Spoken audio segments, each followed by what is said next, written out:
5-0. This was table 2. Wow, Bryant Cook is playing a Storm deck. He's playing Burning Wish, Lion's Eye Diamond Storm, ad nauseum. All right, well, this is going to be fun, and it's probably going to be quick because it looks like they're playing very, very similar decks.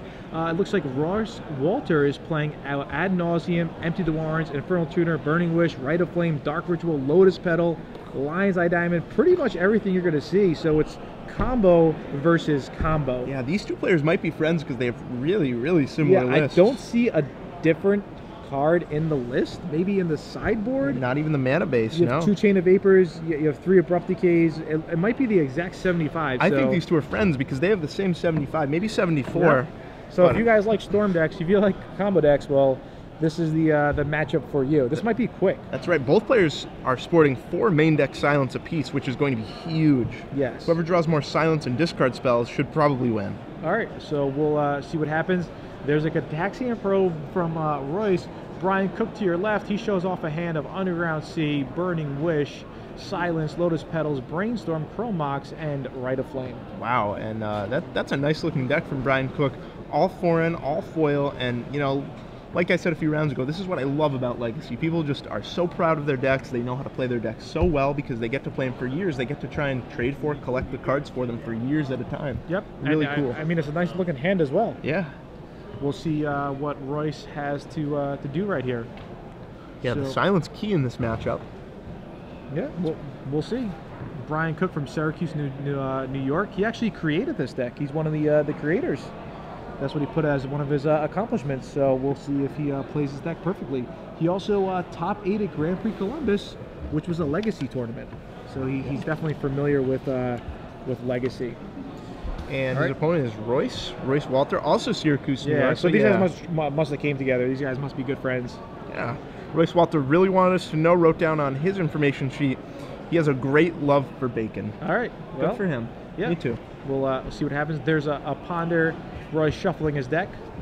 Now, what turn would you say this combo deck? We just saw Jackie Lee go off, and we said that she could go off on turn 3, but she didn't. You know, it was more grindy. Storm could go off anywhere from what?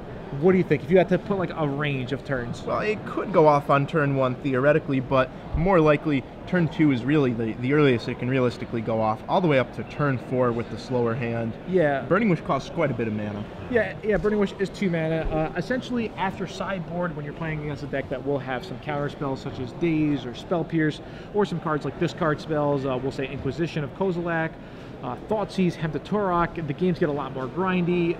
It goes a lot longer. You know, if you're just playing by yourself, if you're just goldfishing and you set up a perfect hand, sure, turn 1's a possibility, but that's highly unlikely there. Yep, and as we see here, Royce Walter ponders, pedals, Bryant Cook, land, pedal, and he might just be passing the turn here. He's going to save that Brainstorm. Yeah, why not, right? All right, so Royce draws another Brainstorm. Royce is a tough name to say. Royce. It's like Royce draws. I don't know. Maybe it's just me. It's like how Todd Anderson might pronounce rice or something like that. Not too tough. Take some lessons from him. All right. So we'll have this Brainstorm get resolved in just a moment here. Yeah, and Royce has one of the 3 fetch lands in the deck. This is a deck that can't really afford to play a lot of fetch lands. It has to play 5 color lands.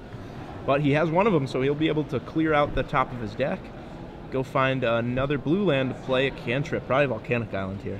Yeah, there is he passed by the Underground Sea, so it's most likely Volcanic Island, and that's exactly what it is. Volcanic Island from Royce there. He'll shuffle up his deck. Now we do have a second feature match if this match does go pretty quick. So far, every match that we had has gotten very, very slow, so we didn't really have a chance to give you guys 2 matches in one. Right, I think Ruben wanted to do a complete 180 here, pick the fastest match possible. The early turns seemed pretty calm, but eventually one of these players is just going to say that he's had enough and go for the combo. Now, do you think this just comes down to who draws better, or is it a lot of skill involved? What would you say here? Not really. It's more about knowing your own deck rather than knowing how to play the certain matchup. You have to know when you can go off in marginal spots. Like that's pretty much when you play combo against combo. You have to know. You have to try and figure out the percentages on the fly. Yeah. Sure, you can have a 100% chance of going off the next turn, but if your opponent's going to kill you 90%, then you probably have to go for your small percentage chance of winning. And Sure. And Royce once again shuffles with his ponder. It looks like he's drawn 0 rituals, and maybe that's what he's trying to look for. Trying to look for something to build up a storm count to get a lot of mana. I think so. Lion's Eye Diamond is also a crucial piece that his hand might need too. I can't quite see it. Spending a lot of time on the table. Yeah, I'm sure there's lots of people out there who's watching this and they're really enjoying, combo. Personally, myself, I'm not the biggest fan of combo. I normally play decks that will, try to beat combo. Right. But here, both these guys definitely love combo. Yeah. Oh, there's a This is brainstorm. clear. So this looks like an end-of-turn brainstorm from Bryant Cook. Yeah. I think if these guys played standard, they would try to play some combo deck they would make. Maybe Junk Reanimator. Yeah. I guess Jump Reanimator is the closest thing to a combo deck. Maybe something with Burning Tree Emissaries. Yeah, okay. Yeah. We were just talking about that with Ruben. You could play a deck with 4 Street Rats, 4 Gataxian Probes in Legacy, and then Burning Tree Emissaries, so you have a 52 card deck. So you could play Naya Blitz with Burning Tree Emissaries, have a better chance of getting a multiple Burning Tree Emissary draw. Yeah, that sounds pretty sweet. Yeah, it might not be good enough against these guys, though. They're like, all right, you have all these Burning Tree Emissaries and a Curt Ape, I'll just kill you with my combo. Yeah, kill you dead. All right, so Brian is shuffling up, Mr. Cook himself, 5-0. So it definitely shows that both these guys are capable of playing Legacy, and it's definitely backed up by Brian Cook's top 8 at Grand Prix Columbus. Yeah, it's not the pairing that they wanted, but you can't be too upset when you have this many wins in a tournament to play against a friend. It's it's going to happen eventually. This round, the next round. Yeah, I mean, there's has to be just a certain amount of 5-0s in a tournament or 6-0s in a tournament. They could draw here, but again, a draw only rewards 1 point to each player, which is a total of 2, and a win rewards 3. Oh, duress right there. That's going to be pretty good for Royce next turn. Yeah, Gataxian Probe, though, that's going to let Bryant Cook know about these 2 silences in hand, and both these players have to be wary of the silences. Oh, of course. A silence could just destroy somebody's day. There you see it right there. Just 1 white mana, your opponents can't cast spells this turn. Right. If the spells are already cast or already on the stack, that's fine.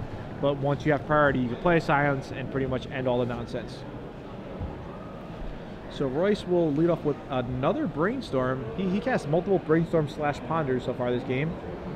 Yeah. And ooh, last card is that Scalding Tarn. Very important to be able to, hide a silence, hide something that Royce might not really want, shuffle away those cards, and then start digging in again with something like a Gataxian Probe, which you just drawn. Royce just double checking, trying to map out what's going on in his head, what's going on the battlefield, and that's really what you have to do with combo. There's not much or any creature combat math. Maybe in this matchup, one guy might go Empty the Warrens for 12, some other guy might go Empty the Warrens for 18. Right. They both have 1 of each in their decks. Yeah. They also have the Burning Wish, and they have a unique sideboard. Sideboard looks something like Chain of Vapor. They can come off Therapy, Abrupt Decay, Grave Shot, Empty the Warrens. Tendrils is really the key card, Past in Flames. So we'll see what happens there. Also, Diminishing Returns. That's a card we haven't seen in a long time. Was that out of Alliance as well? It was out of Alliances. Lesser known blue card from Alliances, not quite Force of Will. But here comes the duress for Royce Walter. So. All right. Now, what card is he really looking to grab here? It depends on Bryant Cook's hand. If he only has 1 ritual, probably the ritual. Ooh, it's Burning Wish and Tutor really stand out to me. Infernal Tutor is one of the most important cards in the deck. Infernal Tutor paired with Lion's Eye Diamond means that you can go search up an Ad Nauseam from the Infernal Tutor Hellbent and then cast it with the mana you get from Lion's Eye Diamond. Okay, so if you were playing in Royce's shoes, what would you take? Well, he doesn't have the Lion's Eye Diamond yet, nor does he have any cantrips or brainstorms to find it. It's a tough choice. I might go for the... Oh, wow, the Silence. Okay, so Royce Walter... Silence. Maybe that's the important card in the matchup. Remember, Rite of Flame counts for both players. So if one player has 4 Rite of Flames in their graveyard, and the other guy just played his first one, it's looking for that guy. Yeah, for sure. That's a bunch of red mana. Royce Walter takes the Silence because he wants to go off. All right. So there's a Burning Wish from Brian Cook. And Royce might respond with the silence, and he does respond with the silence. So this matchup seems very difficult, very intricate to play. I guess if these guys are really good friends, maybe they played this matchup a lot, but for the most part, I'm sure this might be the first time people at home are watching this type of deck play against the mirror match. Because that's something you don't really see too often. Lots of times you see, yeah, Esper Deathblade versus Esper Deathblade, maybe Rug Delver versus Rug Delver, but something like this, it's much more tricky, I would say. Yeah, the Storm Miro, not a combo that, or not a matchup that really gets played a lot. Storm is always underplayed, even if it's a really good deck for a format. People just have a distaste for these combo decks that don't interact with their opponent. All right, so there's a probe. We see Cabal Therapy, we see Rite of Flame, we see Dark Ritual, we see Lotus Petal, and of course the Infernal Tutor, which we saw last turn as well. Bryant has access to all his colors: City of Brass, Underground Sea, Volcanic Island, so he's in good shape as far as that goes, you know? Right.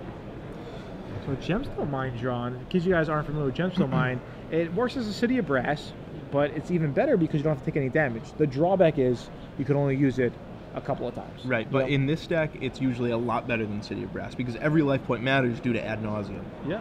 All right, so a Rite of Flame has been drawn for Royce. I think it's just to pass the turn. I think Royce is kind of worried that Bryant is almost ready to go off. You know, Royce might have to use, yet again, a silence. Oh, yeah, look at this. This is the Upkeep Silence. Upkeep Silence to slow him down. He knows Bryant has a stacked hand. Ooh, and I think Bryant just drew his silence. Wow. That's going to be pretty good. What a draw. Royce Walter is probably going to try and go off if he's silencing. Ooh, empty the Warrens. Okay. There's a Rite of Flame, so Royce is thinking, he's doing some math. He's going to lead off with a Burning Wish, I believe, and that's exactly what he does. What will he go get in his sideboard? Any guess right now? Oh, there's a silence. Geez, maybe a Cabal Therapy was what he was going for, to maybe strip Bryant of his combo pieces, but silence means that Royce might change his mind here. Yeah. He might have to go get something else. Yeah, I think the way they're playing it is just stop your opponent, stop your opponent, stop your opponent. That's more important than, you know, try to go off. Right. All right, so there it is, of Royce. Tendrils, I believe. I believe it's the Tendrils that he had. Yeah, I think that was the FNM promo Tendrils right there. FNM promo Tendrils. So we'll get that on the screen for you. It's a pretty straightforward card. 2 colorless, black. Your opponent loses 2 life. Oh, it's Graveboard Cabal? Is that what it actually was? I suppose so. Let's get that up on the screen. Yeah, let's get that, yeah. No, that's not in the sideboard. No. We're getting tricked by the producers once again. We're right. So Rite of Flame from Bryant Cook. That's going to count for 1 extra Rite of Flame. Yeah. Lotus Petal sacrificed, Dark Ritual played, Infernal Tutor Hellbent. That's going to go grab an Ad Nauseum. And now the fun begins. Bryant Cook has 19 life to work with, so I'm not sure if every card in his deck added up would equal the 19 life here. Yeah, Tendrils of Agony, the DCI foil promo, it looks like. Yeah, there it is. Target player loses 2 life and you gain 2 life, and it's Storm. Right. So if I play 1 spell, if I play 2 spells, I'll play 10 spells, deal you 20, and that's pretty much it right there. So we'll see what's going to happen here, though. Going off. I mean, is there any way to be stopped? At this point, Bryant Cook would have to get really unlucky to fizzle here. He would have to start by hitting Empty the Warrens, and then a bunch of Infernal Tutors and Burning Wishes. Those could potentially add up to a lot of damage, but it doesn't look like it. Land, 1, 1, 2. That's 5, 6, 8, 9, 11. I mean, yeah, and there's the scoop. That's close. That's definitely enough there. Yeah, that's all Bryant really needed. And all right, so Bryant will be up the first game. How do you think they sideboard for this matchup? What card really stands out, if anything? You know, these players' main decks are set up pretty well here. It's tough. Chain of Vapor? Yeah, no one has Dark Confidants. That used to be a sideboard card for the Epic Storm, but neither player has gone with that card. Chain of Vapor doesn't do much. You could bounce a Lotus Petal. It's pretty weak. Sure, yeah. Can Chain of Vapor bounce lands? Chain of Vapor is non-land. Okay, because if it could bounce lands, it could be used to disrupt a Hellbent Infernal Tutor. That would be pretty narrow. Cabal Therapy, there are 2 extra Cabal Therapies in the sideboard. those will probably come in. I don't know if they'll leave one in the board to be able to Burning Wish for, so at least one extra Cabal Therapy for both players.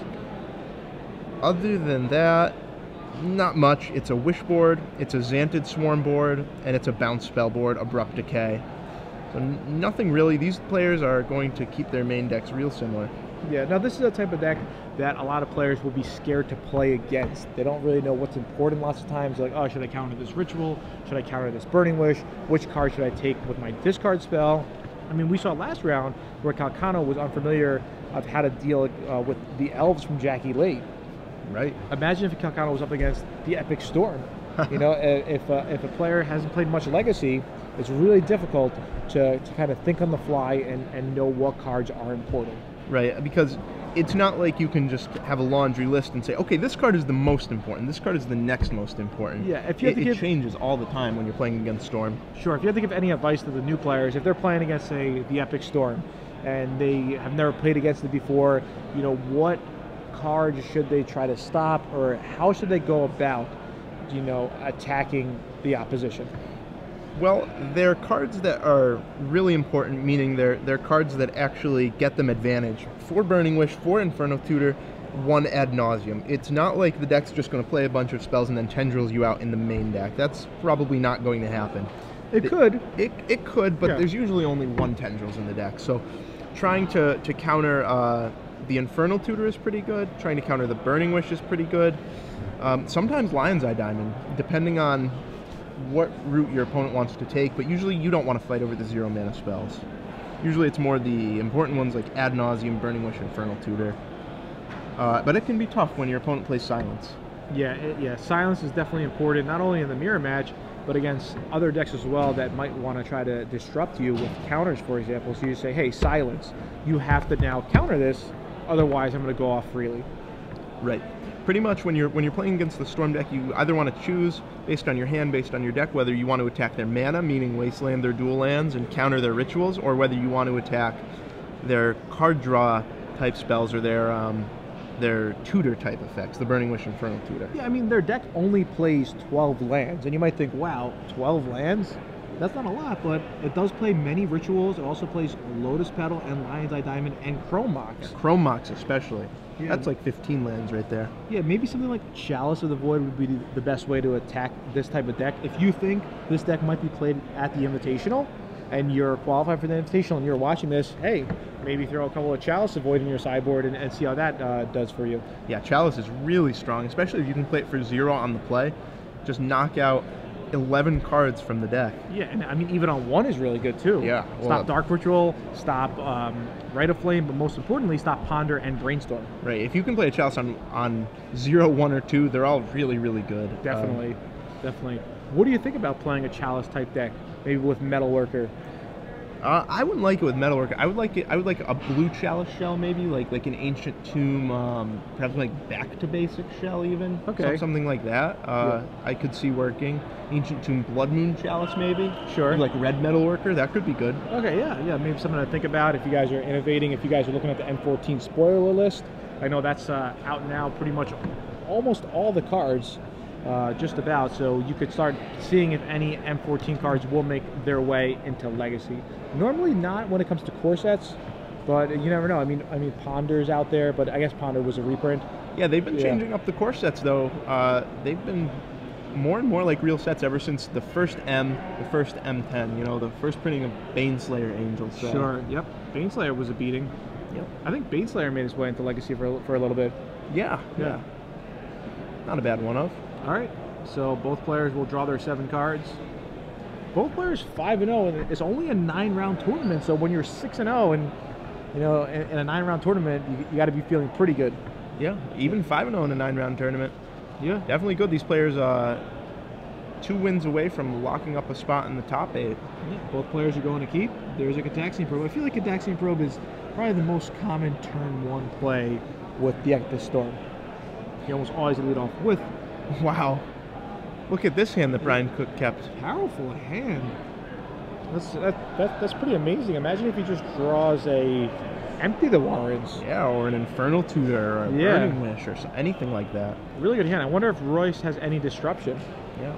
Maybe Cabal Therapy. Cabal Therapy would be sick right here. Yeah.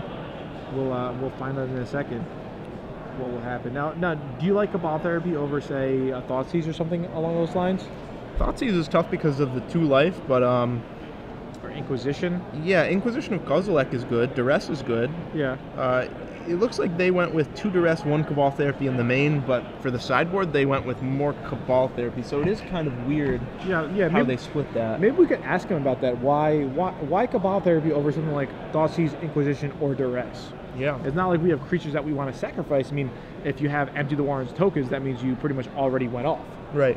The only and actually also along the same line, Silence over Orm's Chant. The only real difference there is that Silence doesn't target and Orm's Chant does. Yeah. I don't know how much of a difference that is. For Leyline? Yeah, Leyline. White Leyline. Yeah, the White Leyline, yeah. That's definitely... That's about it. I guess White Leyline could be another way to try to stop this deck.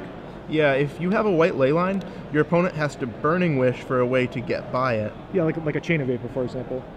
Right, but it would have to be sorcery speed. But they would have to sideboard in their Chain of Vapor. Right, yeah, right. Yeah. So...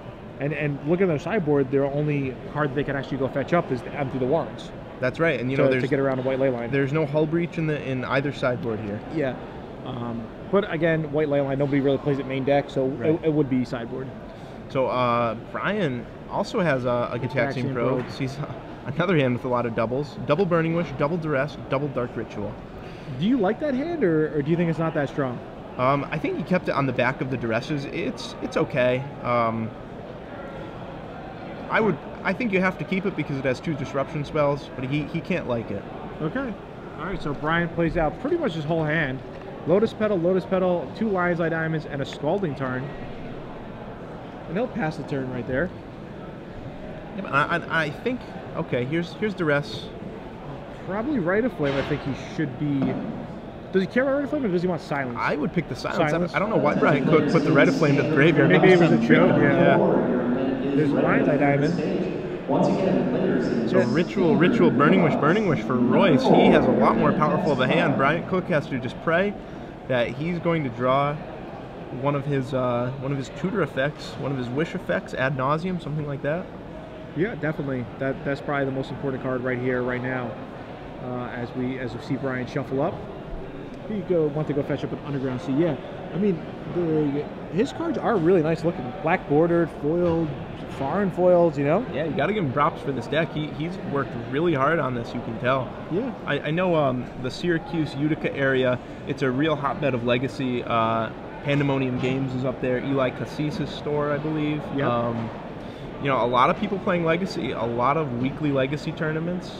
Really a great place to play an Eternal format. All right, so Bryant draws, sacrifices the Misty Rainforest. Oh, wow. That's insane. He drew it. Yeah, what a draw. Yeah, the one ad nauseum in the deck. It's drawn by Bryant Cook, and that's why he's the master. That's why he made the deck.